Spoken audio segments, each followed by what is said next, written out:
அம்மா 25/1/2026 காலையில் சிறப்பு பூஜை, சிறப்பு யாகம் இப்பொழுது நடக்கப் போகிறது. இந்த கன்னட நாட்டில் இருக்கக்கூடிய அந்த தர்மபத்தினிக்கு 3 பசங்க, 3 பெண் குழந்தைங்க. அதில் ஒரு பெண்ணுக்கு குழந்தை இல்லை, 2 பெண்ணு திருமணம் ஆகாத அவங்க தாய் ரொம்ப அவசரப்படுறாங்கம்மா. அந்த 2 பொண்ணுக்கு திருமணத்தை நடத்தி வைம்மா.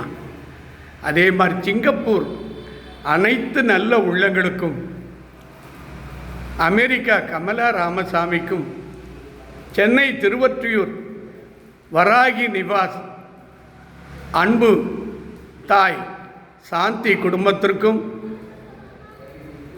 வாசகி சிங்கப்பூர் தர்மபத்தினி குடும்பத்திற்கும், அவங்க கணவர் பிள்ளைகள் அத்தனை பேருக்கும், சிங்கப்பூர் தர்மபத்தினி செல்வி அவங்க குடும்பத்திற்கும், அவங்க பிள்ளை மக்களுக்கும் எல்லா விதமான யோகங்களும், சுகப்பிரசவம் ஆகணும், திருமணம் ஆகாதவங்க, குழந்தை இல்லாதவங்க, நோயால் பாதித்தவங்க, கடன் தொல்லை உள்ளவங்க, கோர்ட்டு வழக்கு உள்ளவங்க அத்தனை பிரச்சனையை நிவர்த்தி செய்து இந்த பூஜையிலே உனக்கு 1000 கோடி நான் உன் பாதத்தில் வணங்குகிறேன்.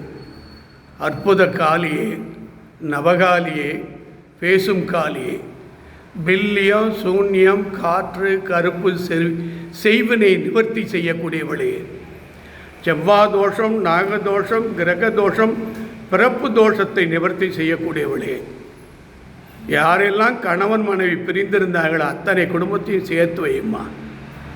அப்பா குழந்தை பார்க்க விடமாட்டேன்றாங்க, அம்மா குழந்தைய பார்க்க பிரித்து வச்சு விடுறாங்க, மாமனார் மாமியார் சதி வேலை பண்ணி தீய சக்தி வச்சு குடும்பத்தையே பிரிச்சுடுறாங்க. அந்த குடும்பத்தையெல்லாம் சேர்த்து வாழ வையுமா. ஒரு வீட்டில் கூட நிம்மதி இல்லைம்மா, ஒருத்தர் கூட ஆனந்தமே இல்லைம்மா.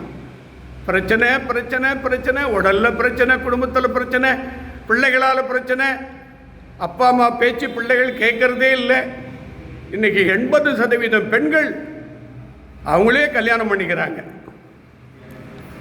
20% பேர் தான் அப்பா அம்மா ஆசீர்வாதத்தோடு, குலதெய்வத்தினுடைய ஆசீர்வாதத்தோடு, தாத்தா பாட்டி ஆசீர்வாதத்தோடு நடக்குது.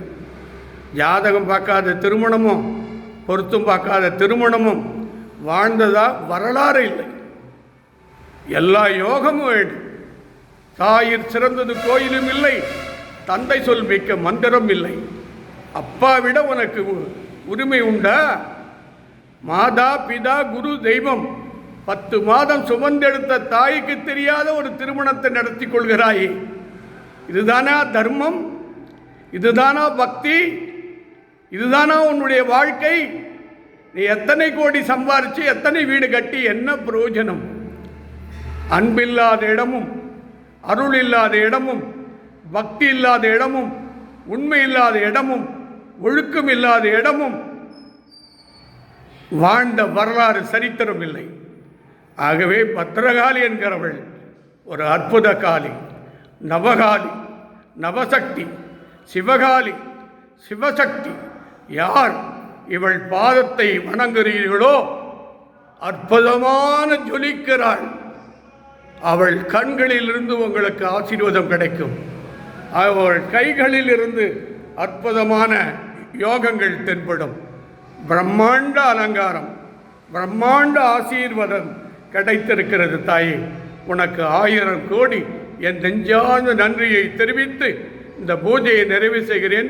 எல்லோருக்கும் சந்தோஷம் உண்டாகட்டும். சந்தோஷம் சந்தோஷம் சந்தோஷம்.